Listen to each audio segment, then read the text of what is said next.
दिखाने जा रहा हूं, जरा देखिए। अब ओवैसी का new Bajrangi plan.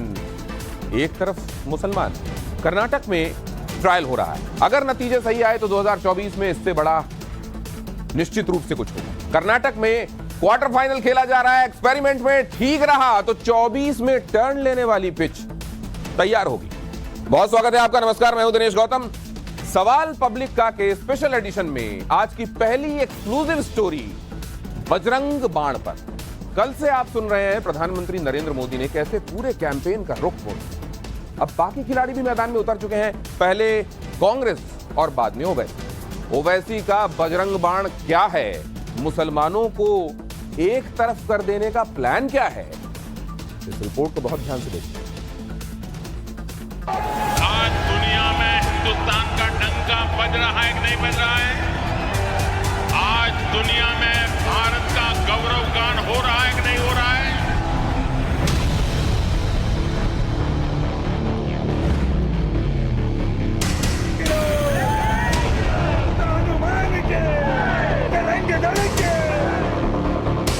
Congress party ने अपने मैनिफेस्टो में बजरंग बली को ताने में बंद करने का निर्णय किया है। बजरंग दल की तुलना बजरंगी से करेंगे और हम बर्दाश्त कर लेंगे, ये आप नहीं सहेंगे। हम कांग्रेस पार्टी की सरकार थी, उनका रेजोल्यूशन है उनकी पार्टी का कि हम बाबरी मस्जिद को वहीं बनाएंगे। क्या हुआ वहां पे फिर? अब कांग्रेस पार्टी बोल रही है, देखिए चुनाव से पहले तो बहुत बातें बोलती, उसके बाद क्या होता आप देख लो।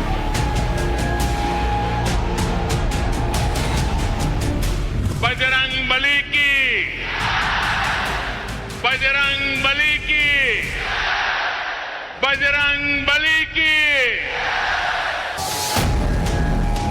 मंच भले कर्नाटक का है, संवाद भले विधानसभा की रणभूमि पर चल रहे हैं, लेकिन मुद्दे राष्ट्र की राजनीति और 2024 की कमान पर सध रहे हैं। और इसी कमान पर इस बार सधा है बजरंग बाण।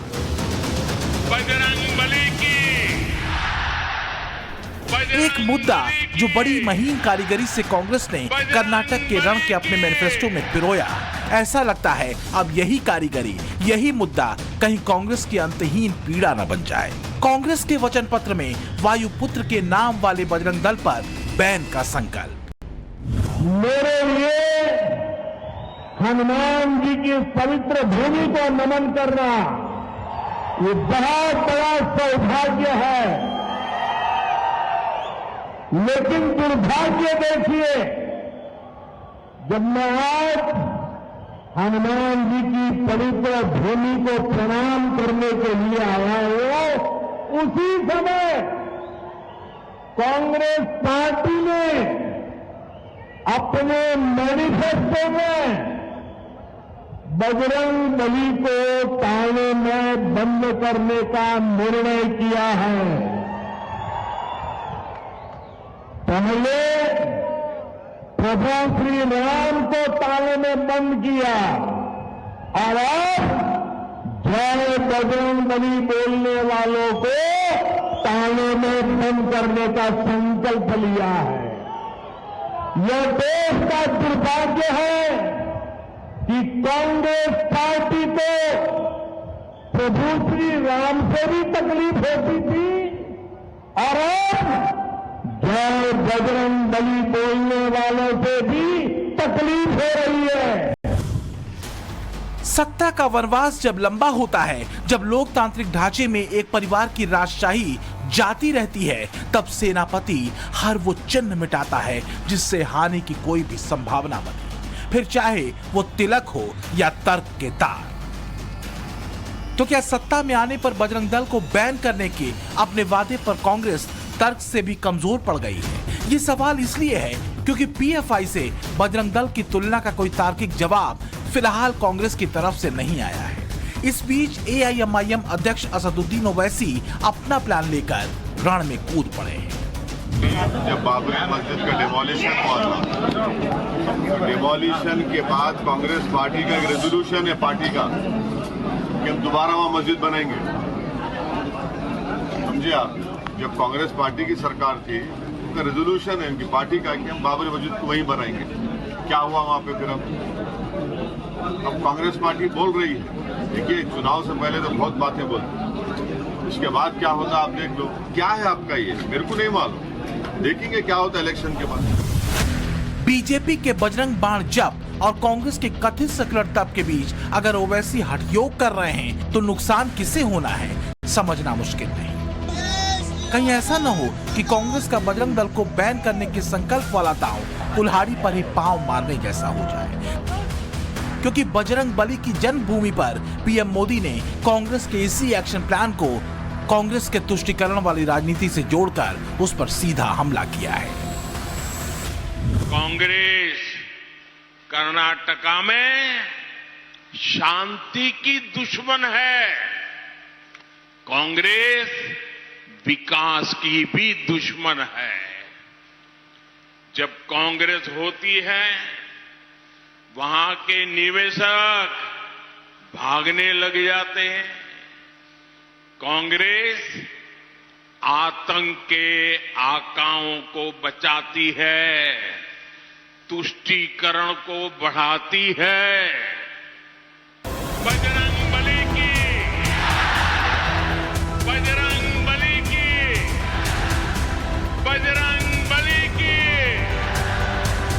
कांग्रेस के एक कदम ने रंग सिर्फ कर्नाटक की चुनावी जमीन का नहीं बदला है, बल्कि ऐसा लगता है जैसे 2024 के रण में कांग्रेस ने वो लकीर खींची है जिससे वोट बैंक की पैंतरेबाजी में कांग्रेस के तुष्टीकरण कार्ड को एक्सपोज करने का एक और टूल बीजेपी के हाथ लग गया है। और ओवैसी भी बजरंगी प्लान लेकर कांग्रेस के मिशन मुसलमान को काउंटर करने को तैयार बैठे हैं, पर मोदी का बजरंग बाण अलग है। आज दुनिया में हिंदुस्तान का डंका बज रहा है कि नहीं बज रहा है? आज दुनिया में भारत का गौरव गान हो रहा है कि नहीं हो रहा है? अमेरिका में भी हिंदुस्तान का जयकार हो रहा है कि नहीं हो रहा है? ऑस्ट्रेलिया में भी हिंदुस्तान का जयकार हो रहा है कि नहीं हो रहा है? क्यों हो रहा है बताइए?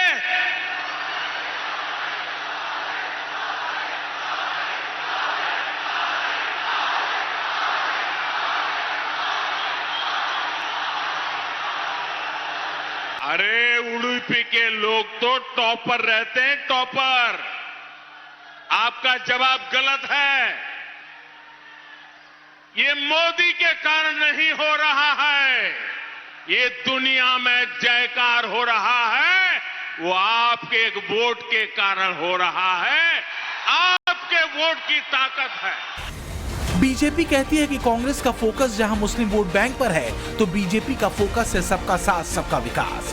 कांग्रेस जहां वोट बैंक को खुश करने के लिए बजरंग दल को बैन करने का दांव चलती है तो बीजेपी देश विरोधी तत्वों पर एक्शन की बात कहती है। बीजेपी आरोप लगाती है कि कांग्रेस धर्म भेद की राजनीति करती है, उसके जवाब में बीजेपी बजरंग बली के अपमान का मुद्दा भी उठाती है। कांग्रेस पर आरोप तुष्टीकरण के लगते हैं, जिसके जवाब में बीजेपी राष्ट्रवादी दांव चलती है।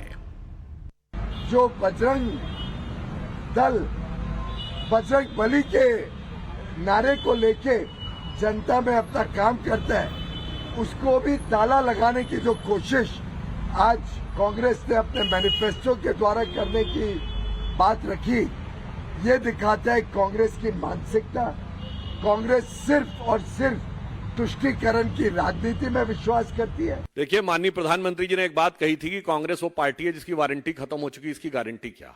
और मजे की बात देखिए, पीएफआई पे तो प्रतिबंध लगा हुआ है, तो मान्यवर जो लगा हुआ है उस पर आप क्या लगाने की बात कर रहे हैं? और आप क्या राज्य सरकार किसी संगठन पे प्रतिबंध लगा सकती है?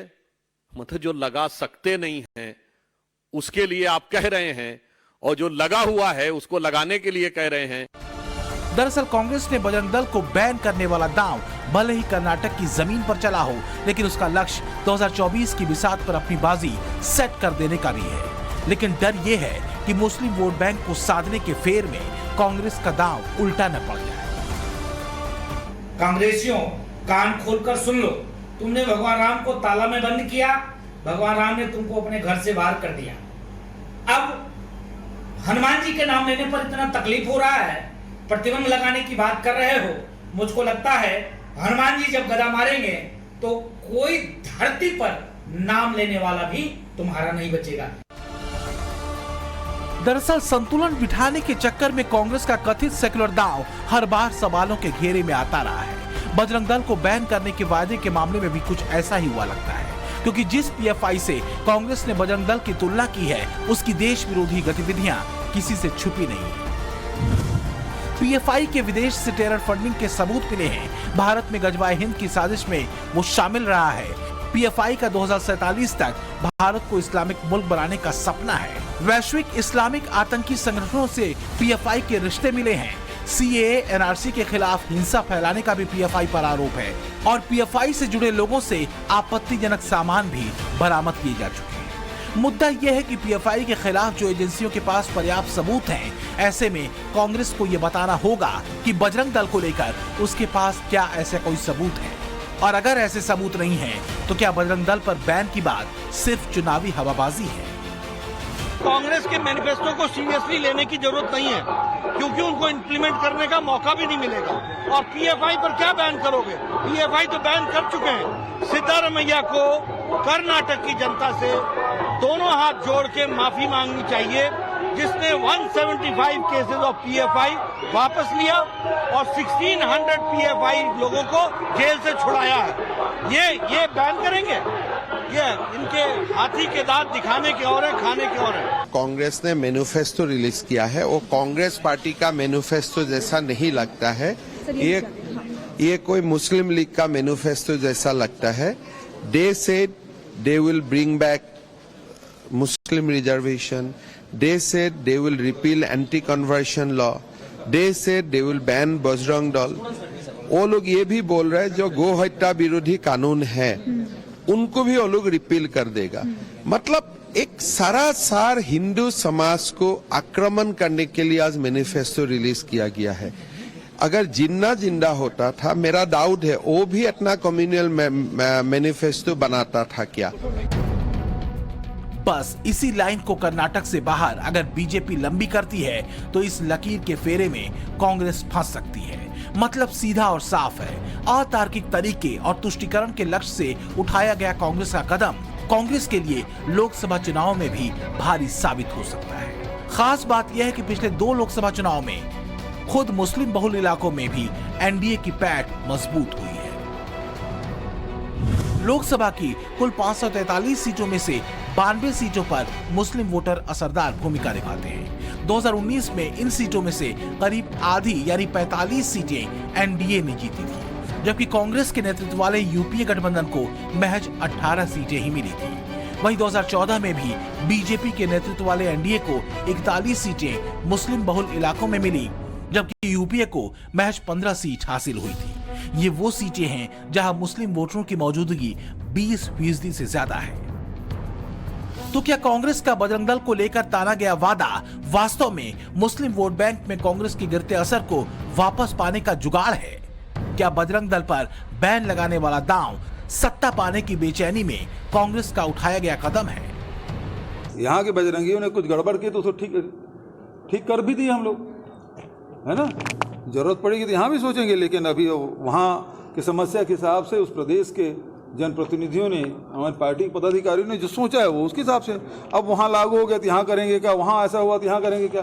अब 2 लीटर आधा लीटर दूध हर घर में देंगे बोले मतलब मोदी जी और अमित शाह कर्नाटक में, तो मध्य प्रदेश में दे रहे हैं क्या, गुजरात में दे रहे हैं क्या? वो कर्नाटक की बात है, कर्नाटक में बोले हैं। जब रामलीला के समय माननीय प्रधानमंत्री जी ने जय श्री राम का उद्घोष लगाया था उत्तर प्रदेश में, मुझे भली भांति याद है उस समय कांग्रेस ने ऑब्जेक्ट किया था। कांग्रेस ने कहा था प्रधानमंत्री जय श्री राम का नारा कैसे लगा सकते।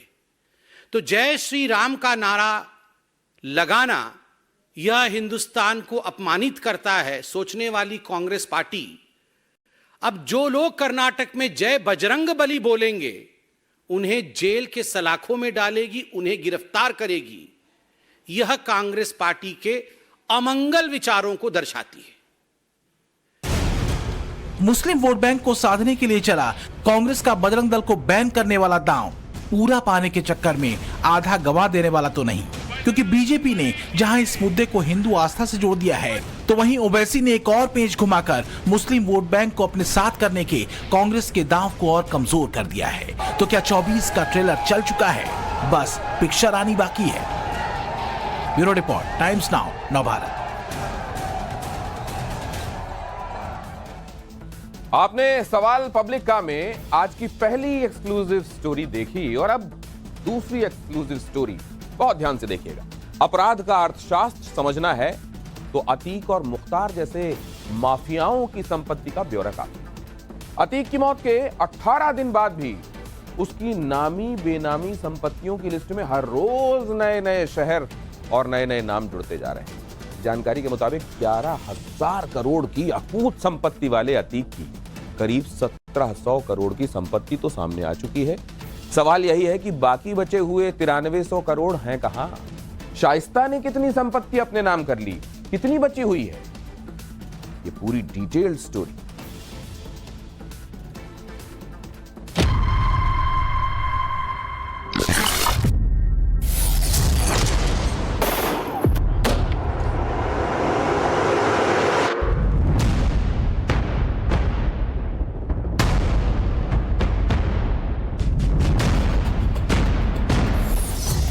अतीक अहमद और मुख्तार अंसारी जराइम की दुनिया के सबसे बड़े किरदार, जिन्होंने शोहरत, दबंगई और संपत्ति के लिए अपराध का रास्ता चुना। दहशत का साम्राज्य स्थापित करके अकूत दौलत बनाई।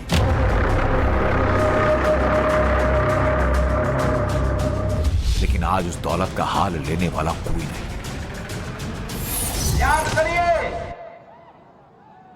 जो लोग पर्व और त्योहारों में उपद्रव पैदा करके यहाँ की कानून व्यवस्था को व्हीलचेयर में लाने का काम करते थे, आज वे स्वयं व्हीलचेयर में पड़े हुए हैं और सांस लेने के लिए तरस रहे हैं। अतीक की संपत्ति यानी बैंक ऑफ अतीक पर बड़े खुलासे सामने आ रहे हैं। अतीक की 11,000 करोड़ से ज्यादा की नामी बेनामी संपत्ति का पता चल चुका है। योगी राज में बीते 2 सालों में करीब 1,170 करोड़ रुपए की संपत्ति पर या तो बुलडोजर चल चुका है या कुर्क हो चुकी है। अब एक बार फिर 500 करोड़ रुपए की संपत्ति का पता चला, यानी 11,000 करोड़ में से 1,700 करोड़ की संपत्ति सबके सामने। सवाल ये कि बाकी बचे 9,300 करोड़ कहां हैं? ये वो सवाल जिसे लेकर अतीक की बेगम और बमबाज गुड्डू मुस्लिम दोनों परेशान हैं। अतीक ने सारी प्रॉपर्टीज अपने करीबी बिल्डर्स और लोगों के नाम पर खरीदी थी। प्रॉपर्टी कहां कहां है, जरा जानिए। यूपी के श्रावस्ती जिले के इंडो नेपाल बॉर्डर पर बड़े पैमाने पर अतीक ने जमीन में निवेश कर रखा था। लखनऊ, बहराइच, प्रयागराज, कौशाम्बी, आगरा, फतेहपुर और गाजियाबाद जिलों में अतीक ने करीबियों के नाम पर जमीन खरीदी। राजस्थान के भरतपुर और अजमेर में भी अतीक ने अपनी काली कमाई से जमीन में निवेश किया। सूत्र बताते हैं कि अतीक अहमद ने राजस्थान में जमीन तब खरीदी जब वो अहमदाबाद जेल में बंद था। अब जांच एजेंसियां उन तमाम रजिस्ट्रियों को खंगाल कर उन लोगों से पूछताछ कर रही हैं। सूत्र यह भी बताते हैं कि तमाम लोग जिनके नाम रजिस्ट्री है वो सरकारी गवाह बनने के लिए भी तैयार हैं। सवाल ये कि अतीक ने अकूत दौलत कैसे कमाई?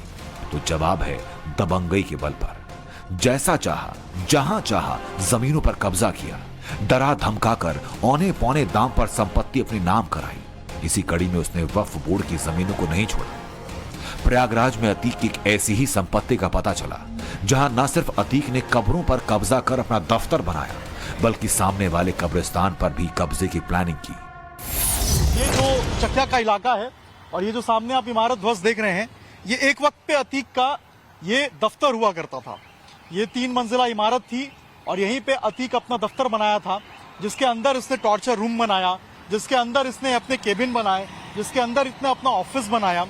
लेकिन इन सबों के बीच अगर मैं आपको एक तस्वीर दिखाऊं तो सामने वो जो बरगद का पेड़ आप देख रहे हैं, इसी बरगद के पेड़ के नीचे कुछ कब्रें दफन हैं। इन कब्रों पे भी वो कब्जा कर चुका था। इन्हीं कब्रों के ऊपर जो सीमेंट है वो डालकर उसने अपनी जो ये बिल्डिंग है, इस बिल्डिंग को आगे तक स्ट्रेच किया था। इसने बाउंड्री वहां तक कराई थी और बकायदा नीचे से एक गेट दिया था ताकि वहां पे जाया जा सके वहां पे अंदर घुसा जा सके, वो भी सामने से नीचे से एक गेट बकायदा उसने बनाया था। माफिया डॉन अतीक के दहशत की दास्तान बहुत गहरी। प्रयागराज में आतंक का पर्याय था अतीक, और जो ना बोलता था वो दुनिया में नहीं रहता था।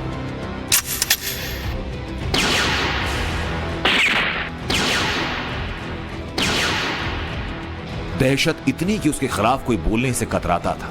मगर अब मौत के बाद जबरन कब्जाई गई कई बेनामी संपत्तियों की जानकारी सामने आ रही है। एसटीएफ को अतीक के दफ्तर से वक्फ के संबंधित दस्तावेज मिले। कार्यालय के सामने भी देखिए कब्रिस्तान है।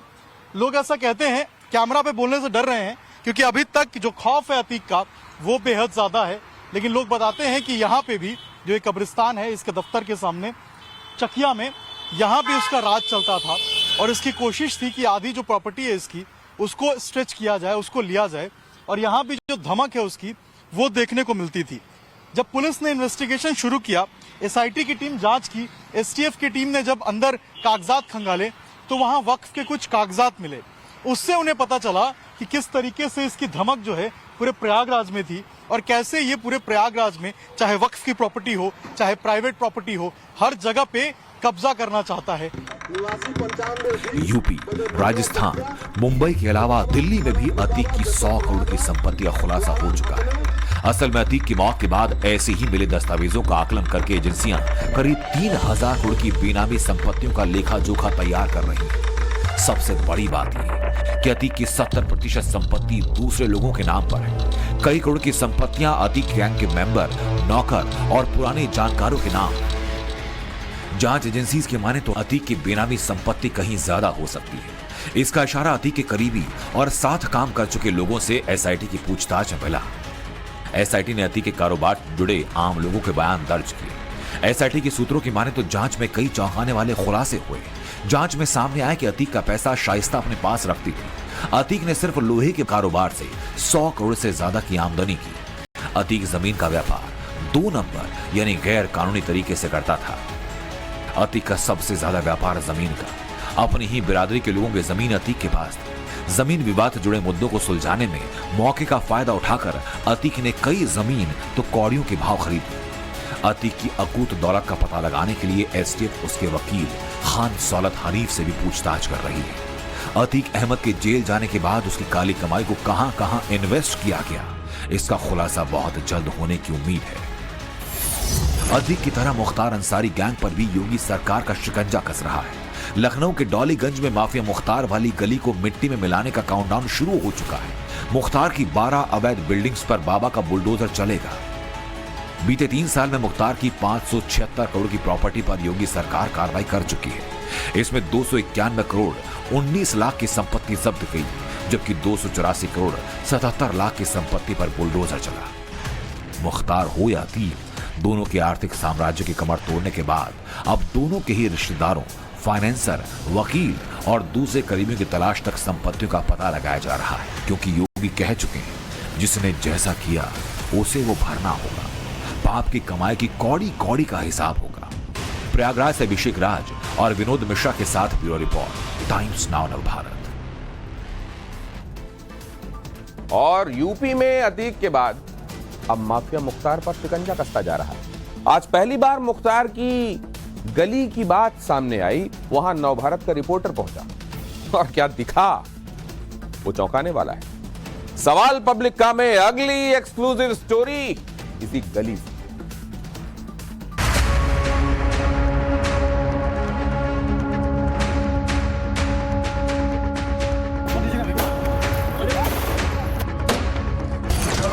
पर्व और त्योहारों में उपद्रव पैदा करके यहाँ की कानून व्यवस्था को व्हील चेयर में लाने का काम करते थे, आज वे स्वयं व्हील चेयर में पड़े हुए हैं। यूपी में बाबा ने माफिया को मिट्टी में मिलाने की कसम खाई। अतीक तो मिट्टी में मिल गया, अब अगला नंबर माफिया डॉन मुख्तार का। उत्तर प्रदेश में अपराध करके मुख्तार अंसारी ने अरबों की संपत्ति जुटाई। लखनऊ के डॉली बाग में मुख्तार वाली गली में ऐसी ही संपत्तियों पर बुलडोजर चलना तय माना जा रहा है, जहां मुख्तार की अवैध प्रॉपर्टी को गिराया जाना है। इस गली में मुख्तार ने अवैध कब्जा किया हुआ है और अरबों की संपत्ति बनाई। आज हम आपको राजधानी लखनऊ में मुख्तार की गली में लेकर चलते हैं। मुख्तार गली यानी मुख्तार अंसारी का वो इलाका जहां पे उसके सबसे ज्यादा अवैध निर्माण है। सबसे पहला अवैध निर्माण जो है आपको ये डॉलीबाग में दिखाई देगा, फरत अंसारी के नाम से है ये, और इस पर भी बाकायदा इसको LDA ने यानी लखनऊ डेवलपमेंट अथॉरिटी ने इसे सील कर दिया है। ये बड़ा सा मकान है, कहते हैं कि ये मुख्तार के माता के नाम था और यहीं पे अफजाल अंसारी रहते थे। अब आपको इस बिल्डिंग को दिखाते हैं और इसके अलावा आपको ले चलते हैं उन हिस्सों में जिसमें सबसे ज्यादा अवैध निर्माण है। दरअसल ये जो पूरी प्रॉपर्टी है ये निष्क्रांत प्रॉपर्टी कहते हैं इसको, यानी वो प्रॉपर्टी जो पाकिस्तान वो लोगों के नाम था जो पाकिस्तान छोड़कर चले गए, यानी कि हिंदुस्तान में वो लोग जो पाकिस्तान चले गए उनके नाम पर जो प्रॉपर्टीज थी उसे निष्क्रांत प्रॉपर्टी कहते हैं। और उस पर सबसे ज्यादा अवैध कब्जा जो है डॉलीबाग के इस इलाके में मुख्तार अंसारी का है। इस गली को लखनऊ में लोग मुख्तार गली के नाम से जानते हैं। इस गली में मुख्तार ने करोड़ों का साम्राज्य बनाया, कोठी जमीन सब पर कब्जा किया है। इसी गली में मुख्तार का भाई अफजाल रहा करता था। इस गली में घर और जमीन माफिया मुख्तार अंसारी और उसके परिवार वालों के नाम है। अब अतीक के बाद मुख्तार का भी हिसाब होना है। मुख्तार की इस अवैध संपत्ति पर बाबा का बुलडोजर चलने को तैयार है। आपको लेके चलते हैं उस गली की तरफ भी जहां पे पूरा जो इलाका है, ये पूरा इलाका आप देख सकते हैं, जहां तक अपनी नजरें जाएंगी ये सारी जमीनें जो है अवैध कब्जे जो है वो मुख्तार अंसारी के नाम से है। आप देखिए एक बोर्ड और आपको यहाँ दिखाई देगा, ये भी प्रॉपर्टी जो है मुख्तार की ही है और इससे भी जो है उसे सीज किया गया है जिला मजिस्ट्रेट गाजीपुर के द्वारा। तो ये दो जो बड़ी प्रॉपर्टीज यहाँ पे दिखाई देंगी वो सीज कर दी गई हैं जिला मजिस्ट्रेट गाजीपुर की आज्ञा से। और यहाँ जो निर्माण आपको दिखाई देगा, आपको तस्वीर दिखाती है, ये बिल्डिंग देखिए आप, ये मुख्तार का बिल्डिंग है जिससे कभी भी बुलडोजर चलने की आशंका इस बिल्डिंग पर है। कहा जा रहा है कि ये बिल्डिंग पूरी तरह से अवैध निर्माण है। एक तरफ मुख्तार की अवैध संपत्ति पर प्रशासन की ओर से एक्शन जारी है तो दूसरी तरफ इनकम टैक्स विभाग का शिकंजा भी मुख्तार की काली कमाई पर कसता जा रहा है। इनकम टैक्स डिपार्टमेंट ने मुख्तार अंसारी को नोटिस भेज दिया जिसके जरिए सबसे पहले गाजीपुर में 12 करोड़ की बेनामी प्रॉपर्टी का हिसाब मांगा गया। जांच में अब तक मुख्तार अंसारी की 127 करोड़ की 23 बेनामी प्रॉपर्टीज का पता चल चुका है। वाराणसी में मुख्तार की पत्नी और रिश्तेदारों के नाम पर कई बेनामी संपत्ति पर पुलिस की नजर है। पूर्वांचल में मुख्तार गैंग की 100 करोड़ रुपए की अवैध संपत्ति पुलिस के रडार पर। पिछले 3 सालों में उसकी 580 करोड़ रुपए की प्रॉपर्टी या तो कुर्क हुई है या उस पर बाबा का बुलडोजर चल चुका है। अब योगी ने कसम खाई कि माफिया को मिट्टी में मिला देंगे। इस माफिया को मिट्टी में मिला देंगे। सरकार किसी है, गफलत में हो, ये माफिया है, इनको मिट्टी में मिलाने का काम करेंगे। अतीक और मुख्तार ने अरबों की ये संपत्ति यूं ही नहीं कमाई। अतीक और मुख्तार कई अपहरण, हत्या और फिरौती के केस दर्ज हैं और ऐसे ही क्राइम करके इन दोनों ने यूपी में करोड़ों की प्रॉपर्टी खड़ी की। अतीक अहमद पर 100 से ज्यादा केस थे तो मुख्तार पर 60 से ज्यादा केस हैं।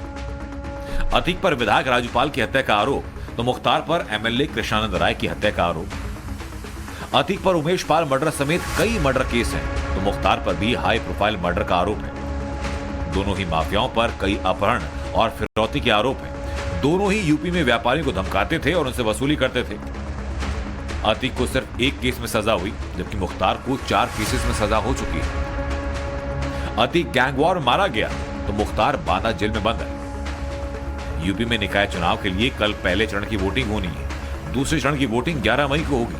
13 तारीख को नतीजे आएंगे और ये नतीजे ही बताएंगे कि यूपी में जनता सीएम आदित्यनाथ योगी के इस मिशन पर मोहर लगाएगी। विनोद मिश्रा के साथ आशुतोष सिंह, टाइम्स नाउ भारत।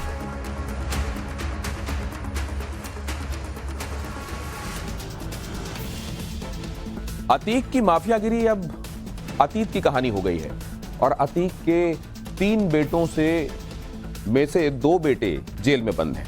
पहले ये गिनती आप जानते हैं 5 की होती थी। उमर लखनऊ जेल में सजा काट रहा है। अली प्रयागराज के नैनी जेल में बंद है। जिस असद के दम पर अतीक ने योगी को चैलेंज किया था। सवाल पब्लिक का में अगली सुपर एक्सक्लूसिव स्टोरी अतीक जादों की ये खास पड़ताल देखिए।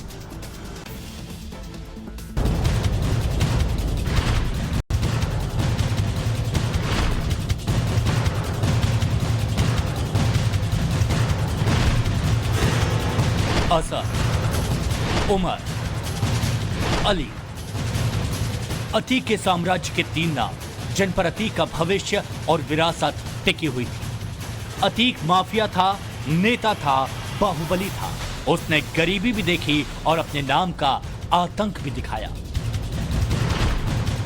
लेकिन अतीक के बेटे सोने के चम्मच के साथ पैदा हुए थे और अतीक ने अपने शहजादों के लिए खास प्लान बनाया था।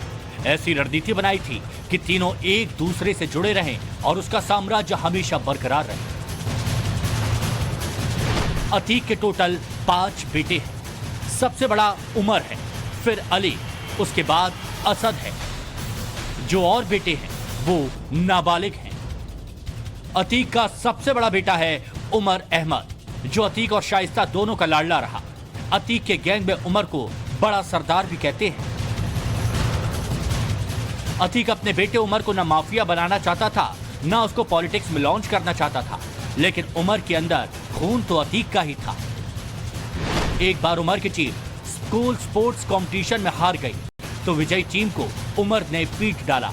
मामला पुलिस तक पहुंचा, मगर अतीक के रुतबे के सामने कोई कहां टिक पाता था। अतीक के पास पैसा था, पावर थी, इसका असर बच्चों पर भी पड़ा। उमर और अली बड़े थे, इसलिए जो चाहा अतीक ने वो मांग पूरी कर दी। महंगी गाड़ियां मांगी तो अतीक ने BMW और लैंड क्रूजर खरीद कर दे दी, लेकिन खुद से कभी चलाने की इजाजत नहीं थी। कहीं से कोई निमंत्रण आता और अतीक वहां नहीं जा पाता तो उमर और अली जाते थे। इनके साथ 2 गाड़ियां और कम से कम 4 राइफलधारी सुरक्षा के लिए जाते थे। अतीक ने जिंदगी भर कानून को तोड़ा है, लेकिन वो उमर को कानून की बारीकी सिखा रहा था। 12वीं की पढ़ाई 2017 में पूरी करने के बाद उमर ने लॉ की पढ़ाई के लिए उत्तराखंड को चुना। वहां जाकर लॉ की पढ़ाई शुरू की। अतीक का दिमाग फ्यूचर प्लानिंग में हमेशा लगा रहता था। उसको मालूम था एक वक्त ऐसा आएगा जब ना वो होगा, ना उसके नाम का भौकाल, तब उसकी विरासत को कैसे संभाला जाएगा। अतीक अपने बड़े बेटे उमर को कारोबारी बनाना चाहता था, अली को पॉलिटिक्स में डालना चाहता था और असद को बाहुबली। सोचिए कि परिवार के 3 बेटों में एक कारोबारी हो जो ब्लैक मनी को वाइट करेगा, एक नेता हो जिसके इशारे पे सरकार और प्रशासन झुक सकती हो, तीसरा बाहुबली हो जिससे डर की दुकान चलती रहेगी। अतीक जो खुद नहीं कर सका था वो अपने तीनों बेटों से कराना चाहता था। उमर के लिए अतीक मुंबई में 5 स्टार होटल बनवा रहा था। करोड़ों रुपए का प्रोजेक्ट था। उमर की पहचान देश के टॉप बिजनेस से करवाने का प्लान था। उमर ने भी प्रॉपर्टी का काम शुरू किया था, लेकिन जिसके खून में दबंगई भरी हो वो धंधा नहीं कर सकती। 28 दिसंबर 2018 को रियल एस्टेट कारोबारी मोहित जायसवाल ने FIR दर्ज कराई थी, जिसमें उमर पर अपहरण का केस दर्ज हुआ। पहले तो कार्रवाई नहीं हुई, लेकिन मामला सुप्रीम कोर्ट तक पहुंचा और पुलिस को कार्रवाई करनी पड़ी। उमर पर 2 लाख रुपए तक का इनाम रखा गया। उमर भागता रहा, छिपता रहा, लेकिन 23 अगस्त 2022 को उसने सरेंडर किया। जेल में बंद उमर को अतीक के मर्डर का पता चला तो वो फूट फूट कर रोया। उमर के साथ जेल में तौकीर भी बंद था। उससे सुनिए उमर जेल में क्या करता, क्या क्या कहता और क्या प्लान बनाता। इनका आपराधिक व्यवहार नहीं है, काफ़ी चैरिटी करते हैं अंदर ये लोग, और अतीक अहमद का जैसा व्यवहार नहीं है। अतीक अहमद जो है गैंगस्टर है एक तरीके से, और गैंगस्टर थे, उनके साथ जो हुआ वो मैं एक तरीके से कहूँगा सही हुआ। और उमर अलग है बिल्कुल, और जकी भाई बिल्कुल मतलब स्वभाव नेचर के हैं, अच्छा नेचर। चैरिटी आप बता रहे हैं, कैसे चैरिटी करते थे जेल में, कैसे चैरिटी पॉसिबल है? कोई छोटा मोटा मुकदमा होता है जिसका 10-15 हज़ार का खर्चा होता है, वो कर देते हैं, लोगों से छुड़वा देते हैं, रिहाई करवा देते हैं उसकी। मतलब वो कैसे कर देते हैं, कैसे सिस्टम बना हुआ है? अपने वकील से कह देते हैं वो कि ऐसा ऐसा केस नंबर है, जो केस नंबर होता है दे देते हैं वो, और किसी का छोटा मुकदमा होता है उसको वो बेल वगैरह करा के रिहाई करवा देते हैं। मतलब जेल में भी नेटवर्क बना रखा है, तो लोगों की आता है उनका, तो उससे जो है करवा देते हैं वो। अच्छा जी। बाकी आप एक ही बैरक में थे या अलग अलग बैरक? एक ही बैरक में थे हम लोग। किसके साथ?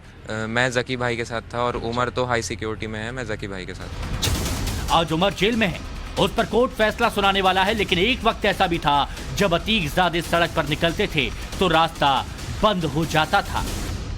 अतीक के पास जब भी कोई इनवाइट आता और अतीक खुद नहीं जाता तो उसके दोनों बेटे अली और उमर जाते थे। उनके साथ 2 गाड़ियां जाती थी और कम से कम 4 सुरक्षा गार्ड जाते थे। लेकिन जब निमंत्रण किसी खास व्यक्ति का हो और अटाला या करेली से हो तो फिर अतीक का पूरा परिवार जाता था, यानी 5 बेटे जाते थे और एक साथ करीब 50 लोगों का काफिला होता था। इसमें कम से कम 10 से 15 सुरक्षा गार्ड होते थे जिनके पास राइफलें हुआ करती थी। जब अतीक जेल में बंद था, जब लोगों को लगा अतीक की गद्दी की ताकत कमजोर पड़ने लगी, तब उसके लड़के सामने आए। देखिए कैसे बीच में शाइस्ता खड़ी है, दोनों तरफ उसके बेटे हैं और पीछे अली AIMIM के नेताओं के साथ बैठा है। इतिहास गवाह है कि बहुत बेहतर से भी बेहतर इमामत हमसे सीखी है। सियासतदार ने अच्छी सियासत हमसे सीखी है। अभी शागिर्द हो, उस्ताद को नादान समझते हो। इस हिंदुस्तान पर सबने हुकूमत हमसे सीखी है। निछावर कर दिया है बख्त तो टीपू ने यहां सब कुछ। वफादारों ने मुल्कों की वफादारी हमसे सीखी है। हमें कानून सिखलाते हो। हम हैं उमर बिन खत्ताब के आशिक। तुम्हारे जजों ने तरकीब अदालत हमसे सीखी है। सिखाया था मेरे अकबर ने होकर करबला के दिन। जवानों ने जवानी में शहादत हमसे सीखी है। अली को अतीक अपने सियासी विरासत का वारिस बनाना चाहता था और इसके लिए अली को पूरी सियासी ट्रेनिंग दी जा रही थी। 2021 में जब ओवैसी के कहने पर शाइस्ता ने ओवैसी की पार्टी का दामन थामा तो अली की सियासी ट्रेनिंग शुरू हो गई। वो अपनी मां के साथ सियासी पार्टियों के जलसे में जाने लगा। अपने देश का, अपने मुल्क का नाम रोशन किया। अगर आपने हमारे हाथ में बल्ला दिया तो वर्ल्ड कप जिता के लाने वाला अजहरुद्दीन हो गया। अगर आपने हमारे हाथ में तबला दिया, तो तबले का सबसे बड़ा उस्ताद अजमत अली खां हो गया। अगर आपने हमारे हाथ में शहनाई दिया तो हिंदुस्तान का नाम रोशन करने वाला बिस्मिल्लाह खां हो गया। अगर आपने हमारे हाथ में ब्रश दिया तो दुनिया का सबसे बड़ा फनकार फिदा हुसैन हो गया। अगर हमारे हाथ में आपने बंदूक दिया तो पाकिस्तान का सबसे ज्यादा टैंक तोड़ने वाला वीर अब्दुल हमीद हो गया। और अगर आपने हमारे हाथ में कलम दी और मौका दिया तो आपके लिए न्यूक्लियर बम बनाने वाला APJ अब्दुल कलाम हो गया। कहां कहां हमारा इम्तिहान लोगे। हिंदुस्तान की आजादी के बाद से आज तक हम लोग वफादार रहे हैं और वफादार रहेंगे। अली को अतीक और शाइस्ता ने समझाया कि कैसे मुसलमानों का दिल जीतना है, कैसे सियासत में सत्ता की चाबी को अपने पास रखना है और कैसे मुसलमानों का हमदर्द बनना है। अतीक ने अली को जो कुछ समझाया, अली ने ठीक वैसा ही किया। वो अपने पिता से मिले इंस्ट्रक्शन को पर्चे पर लिखता था और अपनी मां की तरह ही अपने पिता के संदेश को मुसलमानों के बीच माइक पर जोर जोर से पढ़ता था। मां शाइस्ता के प्रचार का जिम्मा संभाला था अली अहमद ने। यूपी के अटाला में जनसभा बुलाई गई। अली को अतीक के राजनीतिक उत्तराधिकारी के तौर पर पेश किया गया। ओवैसी भी मंच पर पहुंचे और अली ने माइक संभाला। ओवैसी के सामने उसने ओवैसी की स्टाइल में ही मुसलमानों वाला पर्चा पढ़ा। करीब 10 मिनट का लंबा भाषण दिया। लोगों के पीछे डाला जाता है, नौकरियों में हिस्सा नहीं दिया जाता है, ये हमसे पीछा छुड़ाते हैं, तो ये जाए बीजेपी को, बीजेपी के वोट से हराएं, हमारे पीछे न पड़े। यही आपके बात लेकर के आए हैं आपके पास कि हम मुसलमान अगर वोट का समुंदर है, अगर हम 21-22% हैं, तो हमें जरूरी नहीं है कि हम समुंदर है तो हम नदी नालों में जाके मिले। उन्हें जरूरी है, उनके लिए जरूरत है कि वो हमारे पास आकर के मिले। जब 150, 150, 200 सीट मुसलमानों की होगी, जब ओवैसी साहब की क़यादत में मुसलमानों की हिस्सेदारी होगी, जब मुसलमान सरकारें बनाने बिगाड़ने में दखल देगा, तो सरकार की कंडीशन होगी, हमारे नौजवानों की, हमारे नस्लों की नौकरियों की कंडीशन होगी। हम नौजवानों को IAS, IPS, डॉक्टर, इंजीनियर बनाने की कंडीशन होगी। ये बीजेपी को हराने जिताने की बात नहीं है। ये मुसलमानों, हम लोगों के मसाइल को और आने वाली नस्लों को उनका हक हिस्सा दिलाने की बात है। लेकिन अली में अतीक का ही खून था। वो अपने पिता की तरह ही क्राइम और पॉलिटिक्स का कॉकटेल बनना चाहता था। पिता के काले कारोबार को संभालना चाहता था। इसके लिए अली अपने नाम का दबदबा बनाना चाहता था। और अगली अहम खबर यह कि आज पूरी दुनिया थर्रा गई। दुनिया के सबसे महफूज जगहों में से एक रूस के राष्ट्रपति पुतिन के दफ्तर पर अटैक हुआ। दावा है कि पुतिन को मारने की कोशिश की गई, सबूत भी आ गए। उसके बाद पुतिन ही नहीं, पूरा रूस आग बबूला है। यूक्रेन कांप रहा है, पूरा यूरोप परेशान है और सबके मन में सवाल ये कि आगे क्या होगा। क्या परमाणु बम फटेगा? क्या पुतिन को अब परमाणु अटैक का नैतिक अधिकार मिल गया? क्या पुतिन दुश्मनों की इसी गलती के इंतजार में थे? लेकिन रुकिए, खबर में अभी स्पिन है। यूक्रेन कह रहा है कि रूस ने खुद क्रेमलिन के ऊपर अटैक करवा लिया, इसलिए ताकि वो मन मुताबिक फैसला कर सके। क्या इस खबर में सच्चाई है? सवाल पब्लिक का में आज की ये वर्ल्ड एक्सक्लूसिव और वर्ल्ड एक्सप्लोसिव रिपोर्ट, सारा माजरा समझाने वाली रिपोर्ट।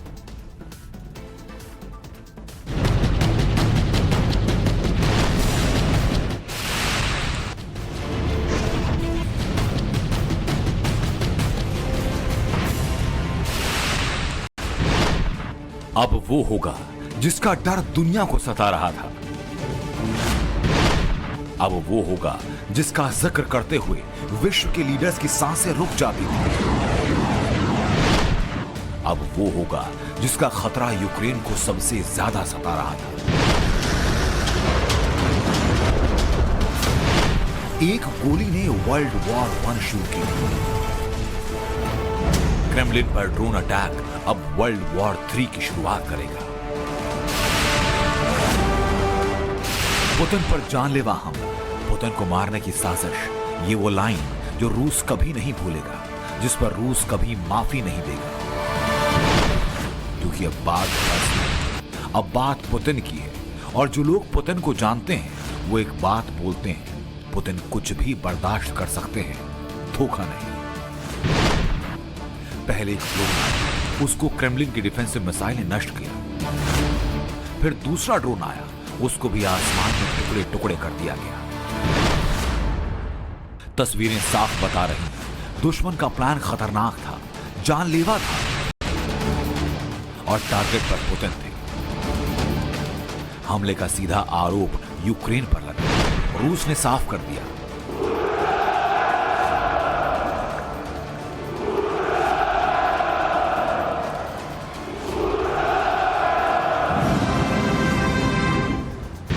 यूक्रेन को सजा मिलेगी, बहुत बड़ी सजा मिलेगी। ऐसी सजा मिलेगी जिसके बाद कोई देश, कोई भी दुश्मन कभी रूस के दिल पर वार करने की गलती नहीं करेगा। अब जो कुछ होगा वो 9 मई से पहले होगा। क्रेमलिन पर हमला 3 मई को हुआ।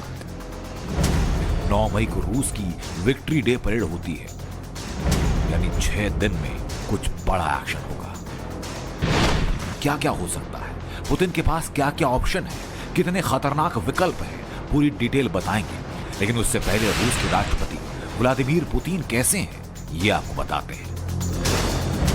जिस वक्त क्रेमलिन पर हमला हुआ उस वक्त पुतिन वहां नहीं थे, पुतिन मॉस्को से बाहर थे। लेकिन पुतिन के मूवमेंट की जानकारी बहुत सीक्रेट रखी गई, क्योंकि पुतिन यूक्रेन के प्राइम टारगेट पर हमेशा से है। अब वो सवाल जो हर कोई जानना चाहता है, यूक्रेन पुतिन पर हमला क्यों करेगा? रूस यूक्रेन जंग के 14 महीने हो चुके हैं, लेकिन अब तक यूक्रेन रूस को रोक नहीं पाया। ऐसे में अगर पुतिन को कुछ भी हो जाता है, पुतिन को रास्ते से हटा दिया जाता है, तो रूस में लीडरशिप क्राइसिस होगा और जंग रुक सकती है। ज़ेलेंस्की अच्छी तरह से जानते हैं और ये समझते हैं उनके पास वक्त बहुत कम है।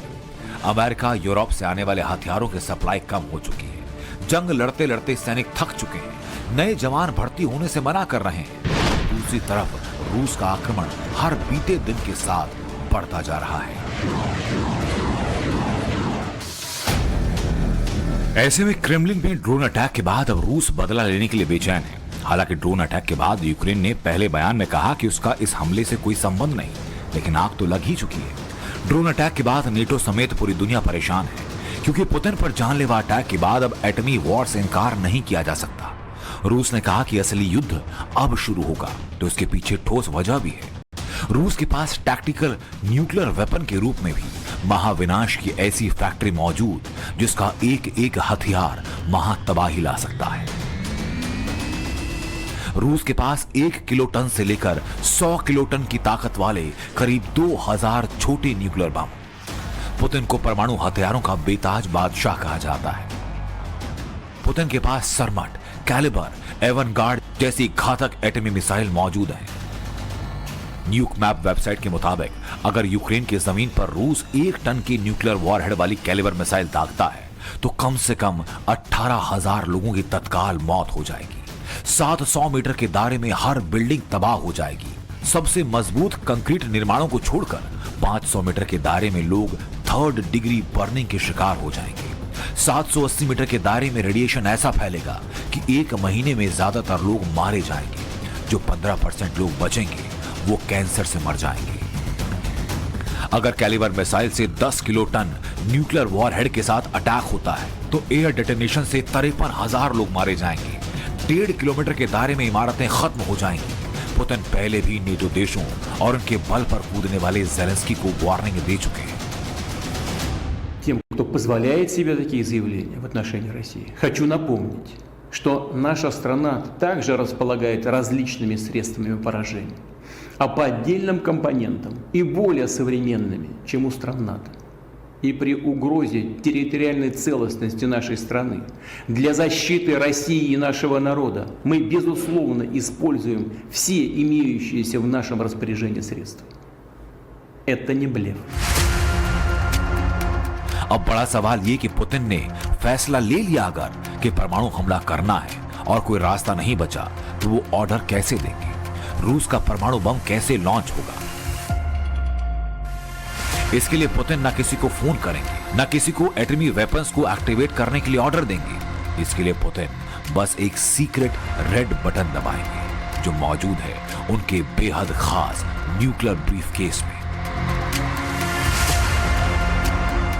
परमाणु हमला चाहे पुतिन के कट्टर दुश्मन ज़ेलेंस्की की जमीन पर हो या फिर न्यूक्लियर पावर वाले ब्रिटेन पर, इस हमले के साथ ही तीसरे विश्व युद्ध का आगाज हो जाएगा, क्योंकि ना तो ब्रिटेन चुप बैठेगा ना अमेरिका हाथ पर हाथ धरे रहेगा। अमेरिका को न्यूक्लियर हमला करने में महज 60 सेकंड का वक्त लगेगा। अगर अमेरिका और रूस में जंग हुई तो अनुमान यह कि कम से कम 10 करोड़ लोग मारे जाएंगे। अगर इस जंग में 500 परमाणु बम फूटे तो आधे घंटे में 10 करोड़ मौत तय है। जाहिर है ये वो भयावह तस्वीर जिसे लेकर एक बार फिर पूरी दुनिया दहशत में है। Bureau report, times now Bharat.